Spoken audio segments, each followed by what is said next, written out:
Lorsque le roi David arriva près de Bahorim, un certain Chiméi, fils de Guéra, qui était du même clan que Saül, sortit de ce village et se mit à le maudire.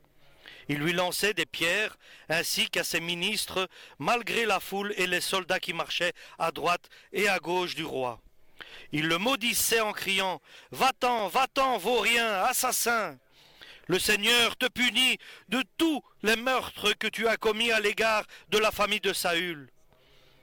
Tu as volé le royaume, la royauté à Saül, et c'est pour cela que le Seigneur l'a donné à ton fils Absalom.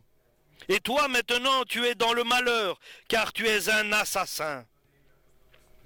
Abishai, dont la mère s'appelait Sérouia, dit au roi, « Majesté, ce chien crevé ne va pas te maudire plus longtemps.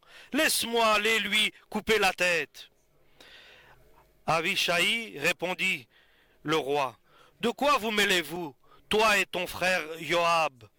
Si cet homme me maudit parce que le Seigneur lui a ordonné de me maudire, personne ne peut ne lui reprocher. » D'ailleurs, ajouta David, à l'intention d'Abishai et de tous les ministres, lorsque mon fils, mon propre fils, cherche à me faire mourir, il n'est pas étonnant que ce Benjaminite, lui aussi, agisse ainsi. Laissez-le tranquille, qu'il me maudisse, si le Seigneur le lui a ordonné. Peut-être que le Seigneur verra mon malheur, alors il changera sa malédiction en bénédiction. Tandis que David et ses compagnons poursuivaient leur chemin sur la route, Chiméi avançait non loin d'eux, sur le flanc de la montagne. Il continuait à prononcer des malédictions et à leur lancer des pierres et de la terre. Enfin, le roi et ses compagnons arrivèrent au bord du Jourdain. Ils étaient exténués et se reposèrent là. Amen.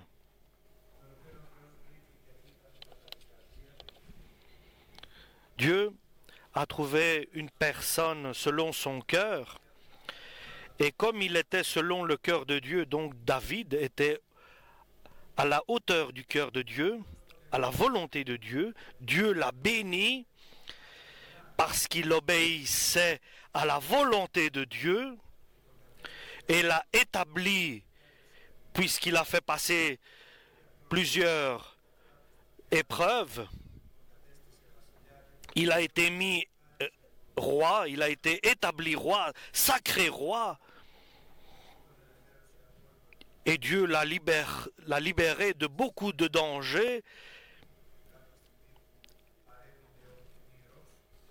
À un moment où il était sans rien faire, à rien faire, David, et pour un peu qu'il s'est laissé aller à ne rien faire, mais comme à cette époque-là, il n'y avait pas le sang de Jésus-Christ qui purifiait les péchés, il a dû traverser les épreuves que Dieu allait apporter dans sa vie. Et c'était difficile pour lui, car son fils Absalom, qu'il aimait bien, s'est révolté contre son propre père. Et il a pris avec lui Achitophel, qui était le conseiller de David. Et nous savons que les décisions, que les conseils d'Achitophel, c'était comme si Dieu lui-même donnait ses conseils. Et David s'est enfui après la révolution que voulait faire contre lui Absalom, son fils. Et la situation était grave pour David le roi. Ce n'était pas seulement parce qu'il a abandonné Jérusalem en s'enfuyant avec les siens, mais il a cessé d'être roi à ce moment-là à Jérusalem. Et il fuyait son fils Absalom. Et il avait avec lui des généraux, il avait des personnes qui l'ont suivi et qui étaient fidèles à David. Sur le chemin, il y avait quelque chose qui s'est produit, quelque chose que Dieu a permis pour sa bénédiction à lui. Siméi, qui était de la famille de Saül, et David, en partant,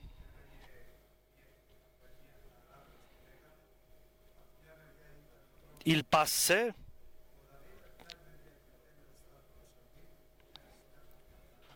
et là, il a commencé à le maudire avec des paroles graves et lui lancer des pierres et lui lancer du sable. Il le maudissait en disant: va, vaut rien, tu es un assassin.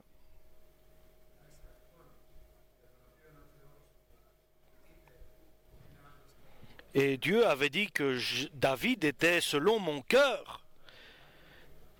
Et ici, il reçoit ces insultes de la part d'un Chiméi, fils de Guéra, qui était du clan de Saül. Et Dieu l'a permis, l'a laissé maudire David, en disant: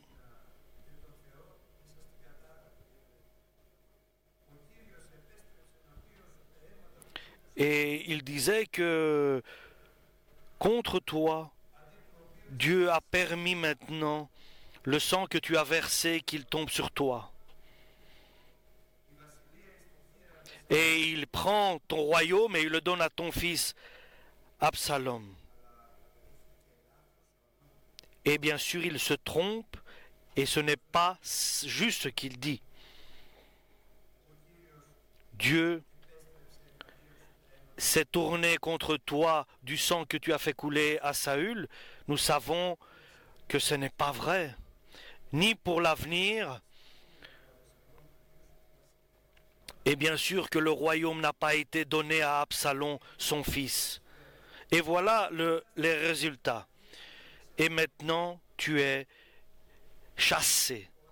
Ce n'est pas vrai, bien sûr, tout cela. Ce sont des insultes et des injures proférées contre David et des malédictions qui ne sont pas vraies. Mais maintenant, le cœur de David va être mis à l'épreuve après ces injures, ces insultes de la part de Chiméi.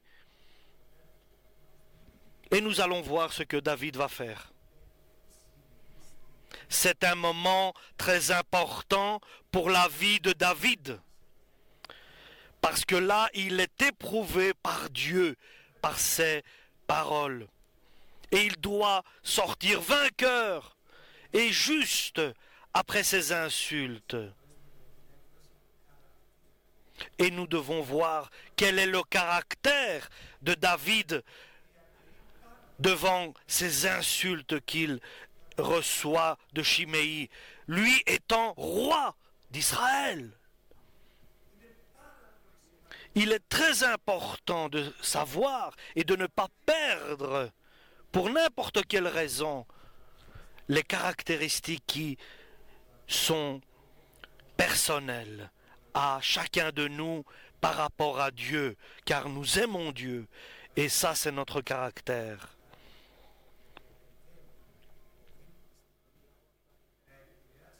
Et nous savons que ces injures ont blessé le cœur de David. Et son officier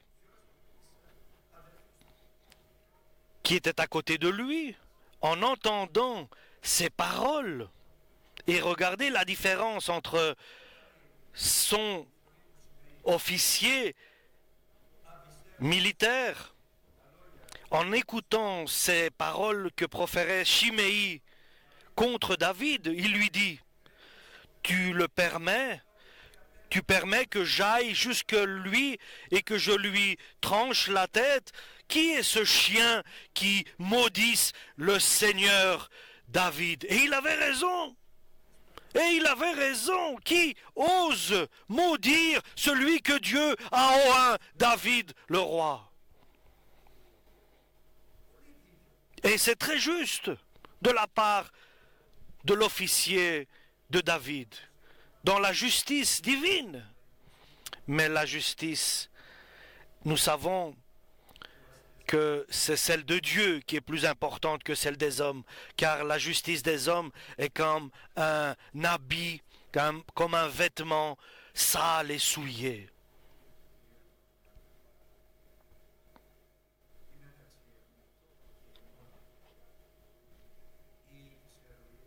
Et il dit, qu'est-ce qu'il y a entre moi et toi?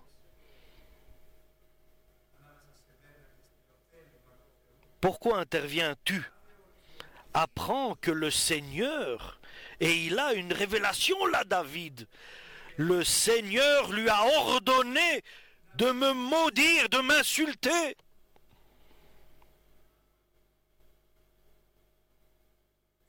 Qui, si Dieu vraiment lui a ordonné de m'insulter, qui suis-je moi à dire à Dieu pourquoi l'as-tu fait? Il sait très bien, David, que rien n'arrive dans sa vie si Dieu ne donne pas l'autorisation, parce qu'il est un enfant de Dieu, alléluia, car il est sacré de Dieu, il appartient à Dieu Tout-Puissant, béni soit son nom éternellement. Pour que cela arrive, c'est Dieu qui a ordonné à Shimei de maudire David. Et il explique à Abissai et à ceux qui sont proches de lui. Pourquoi cela vous semble étrange? Regardez, Absalom, mon propre fils, lui qui est sorti de ma chair, il est contre moi, il se rebelle contre moi. Et Shimei, qui est mon ennemi, mais il exprime son inamitié contre moi.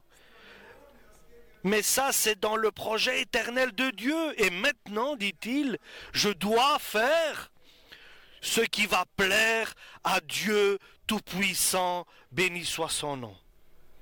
C'est terrible ce qui arrive ici à David. Et que nous voyons ici David prendre ses décisions contre sa volonté, dans le sens où il est blessé dans son cœur de ce qu'il entend. Mais il est un enfant de Dieu. Et cette personne de Shimei, qui est pour lui un chien, qui fait partie de la famille du clan de Saül, il doit se comporter comme un roi. Il doit se comporter pur en faisant la volonté de Dieu. Alléluia. Laissez-le. Laissez-le. Ne l'empêchez pas, car c'est Dieu qui lui a ordonné de me maudire. Si je garde ma pureté et ma sainteté, Dieu est puissant de transformer, de changer la malédiction de cette personne en bénédiction. Alléluia, gloire à Dieu Tout-Puissant. Ne l'empêchez pas de me maudire, dit David. Ne l'empêchez pas de m'insulter, de m'injurier. Parce que si je l'empêche pas, si je le laisse faire, Dieu je serai agréable à Dieu si je le laisse faire, et sa malédiction se transformera en bénédiction jusque lorsqu'elle arrive vers moi. Et David voit cette personne qui le maudit s'il prend une place et une position d'humilité, parce qu'il traverse là une épreuve divine de la part de Dieu, il le reconnaît. Et il a reçu de la part de Dieu un royaume, le royaume d'Israël, Dieu a le pouvoir de lui rendre ce royaume si son fils viendrait contre lui. Et il ne se fâche pas, il ne se met pas en colère avec ses ennemis et ceux qui le maudissent. Abissé, fils, et il dit cela contre Chiméi. Mais il reconnaît David avec une grande certitude que Dieu permet cela dans sa vie, car c'est un ordre divin. Et il accepte ce que Dieu permet dans sa vie. Alléluia, car c'est bon, ce que Dieu permet est bon pour chacun de nous. Alléluia.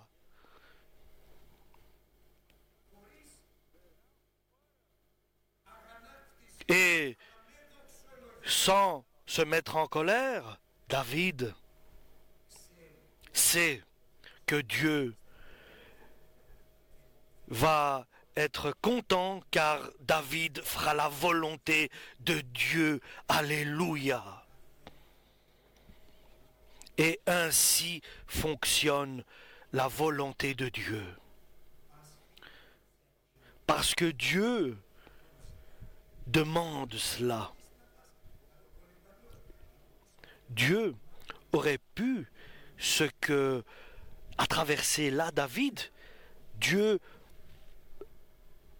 avec cet événement, ici David pouvait le tuer, celui qui l'insultait, parce qu'il est roi David. Mais il a estimé que cet événement-là, pour sa vie, Dieu peut changer toutes choses. Il peut changer la malédiction en bénédiction et l'humilité en gloire. Alléluia. Et cela, Dieu va répondre à l'humilité de David et à sa situation lorsqu'il agit de la sorte. Et Dieu a pardonné et a béni. Et même si Chiméi avait raison de ce qu'il disait pour lui, mais c'est changé. Toutes les malédictions est changé en bénédiction parce que tout est entre les mains de l'Éternel, Tout-Puissant, Dieu d'Israël, le Dieu d'Abraham, d'Isaac et de Jacob. Alléluia. Et Dieu n'abandonne pas les siens. Il n'abandonne pas David. C'est une vérité. C'est une loi spirituelle. Dieu ne peut pas renier sa parole. Il est bon, disait à Jonas, il est bon que tu te mettes en colère et tu grognes pour ce qui s'est passé, disait Dieu au prophète. Il n'est pas mieux que tu glorifies Dieu pour le projet qu'il a à faire dans ta vie? Et bien sûr, nous avons un poids à supporter, à traverser des épreuves difficiles, à être confrontés. Mais cela est pour notre bien. Ne soyons pas en colère et ne nous fâchons pas lorsque Dieu permet dans notre vie, sachant que Dieu a de bons projets pour nous, car il est bon, il nous aime. Alléluia. Et nous savons ce qui vient de travers dans notre vie, des obstacles par différentes personnes. Tous ces événements qui nous apportent la souffrance, mais nous devons comprendre qu'après cela, Dieu fera la réponse, répondra et agira pour notre bien. Alléluia.